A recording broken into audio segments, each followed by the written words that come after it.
never believed a kiss could change anything.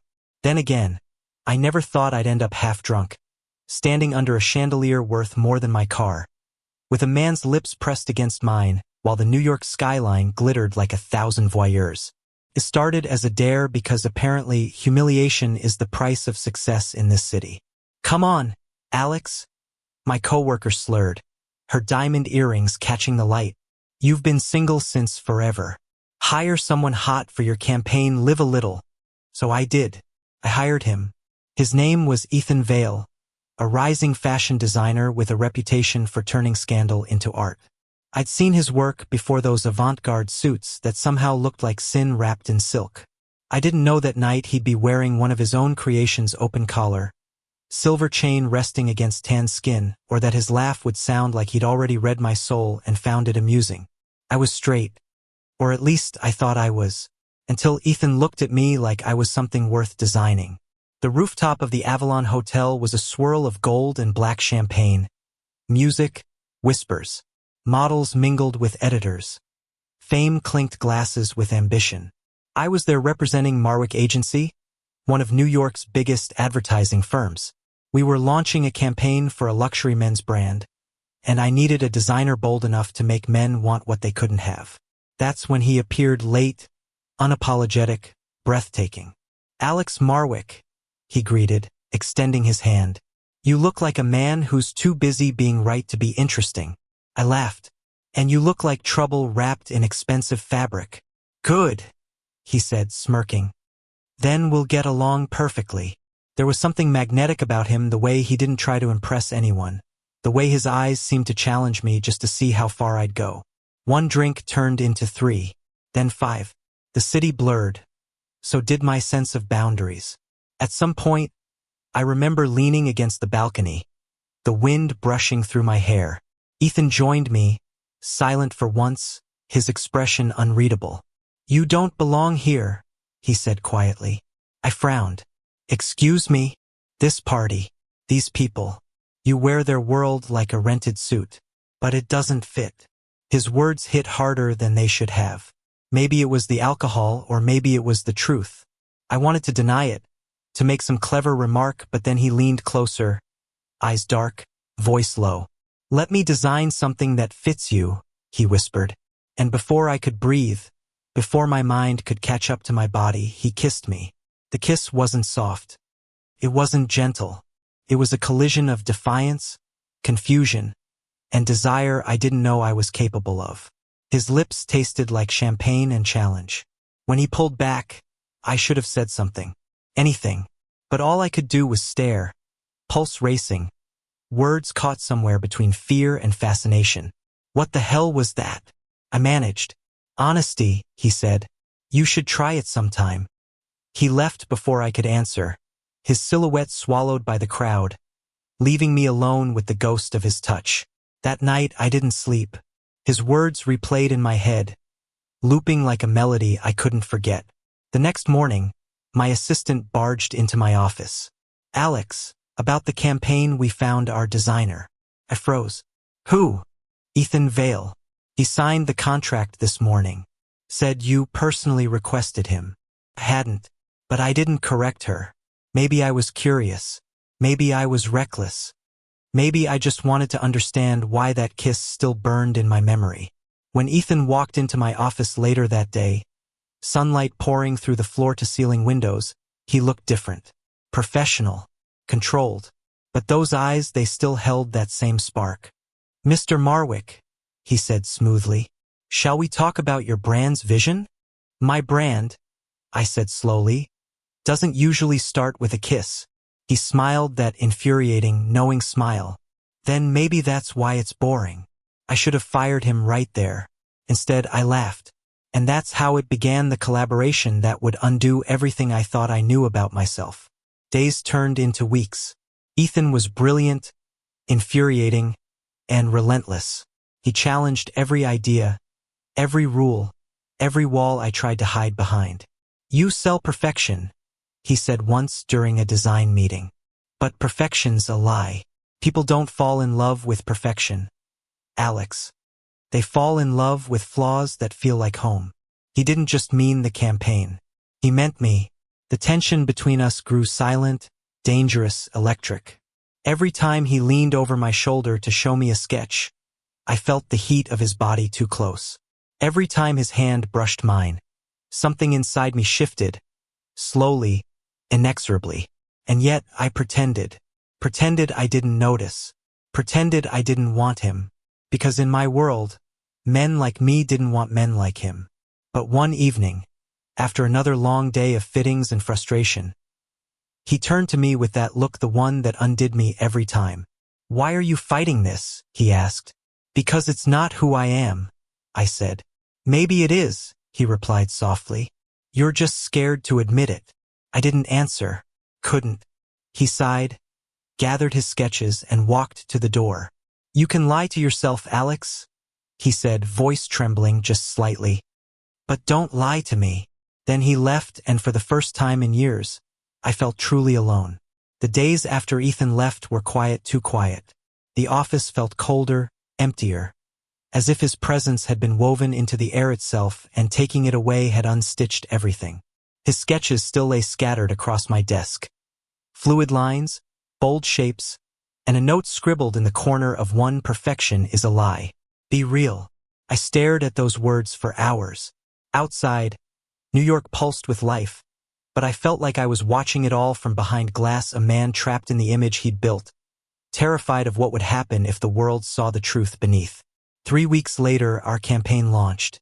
It was a success: headlines, applause, glowing reviews.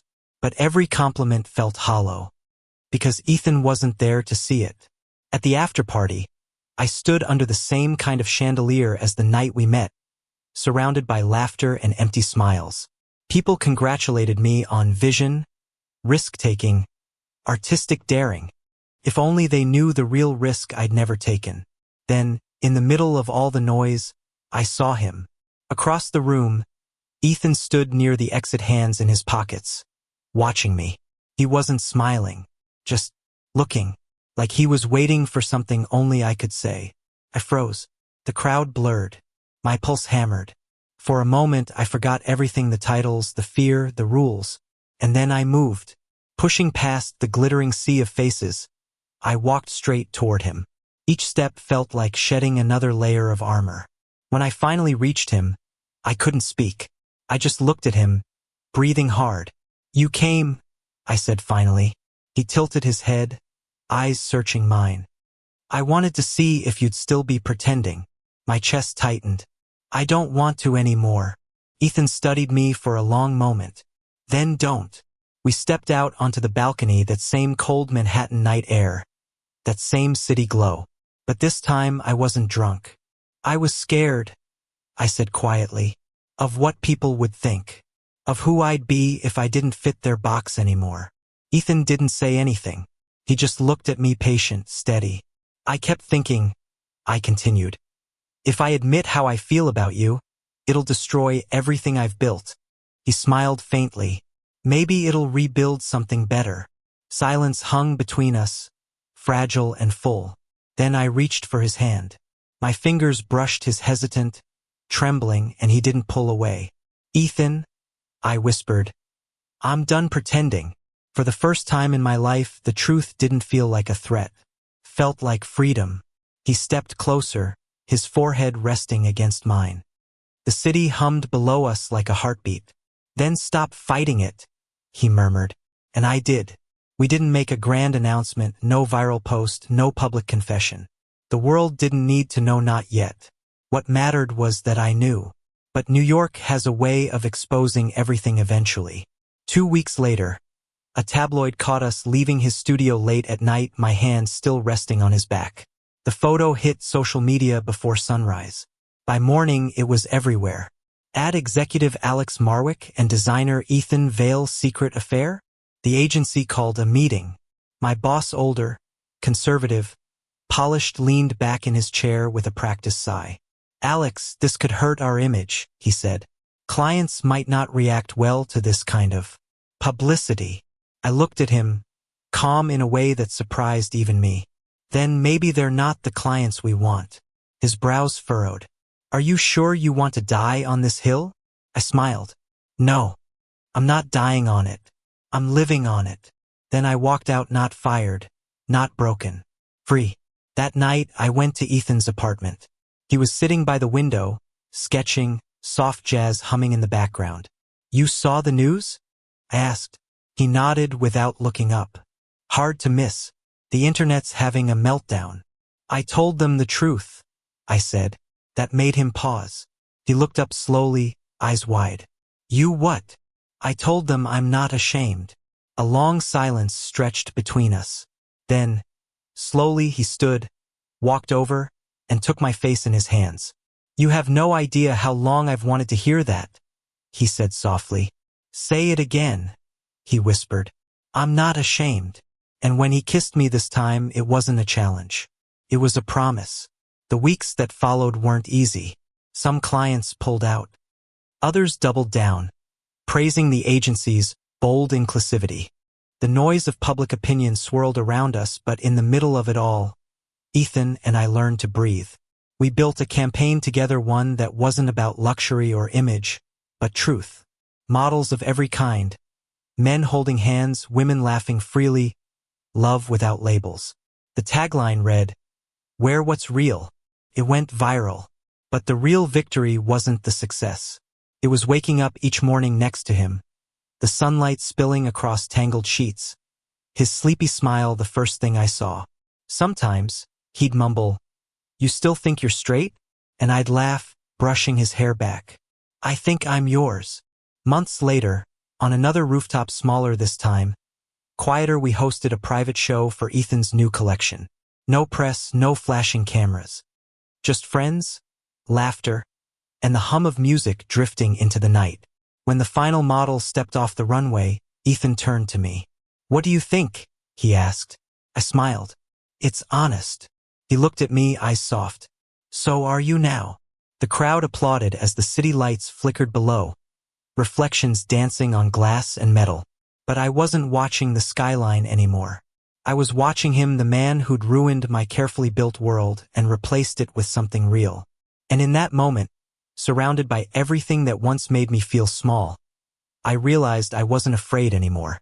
Later, as the night thinned and the last guests left, Ethan and I stood by the railing, champagne in hand. The air was warm, the city alive beneath us. "Do you ever regret it?" he asked quietly. I turned to him, smiling. "Not for a second." He raised a brow. "Even with the chaos, the rumors, the sleepless nights?" "Especially because of them," I said. "Because for the first time, all of it, the love, the fear, the risk, it's mine." He chuckled, leaning into me. "You really are terrible at pretending." I wrapped an arm around his waist, pulling him close. "Good. I'm done pretending." The city wind brushed past us, cool and gentle. Somewhere below, a siren wailed. A car horn blared. Life went on, messy, loud, beautiful. And above it all, on a rooftop where it had once begun with a drunken kiss, two men stood, not perfect, not typical, but finally utterly themselves.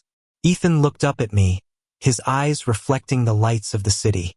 "What now?" he asked. "Now," I said, smiling, "we live."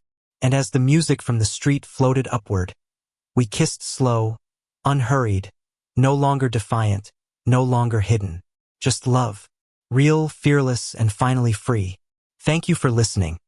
Don't forget to like and subscribe to stay updated with the latest videos.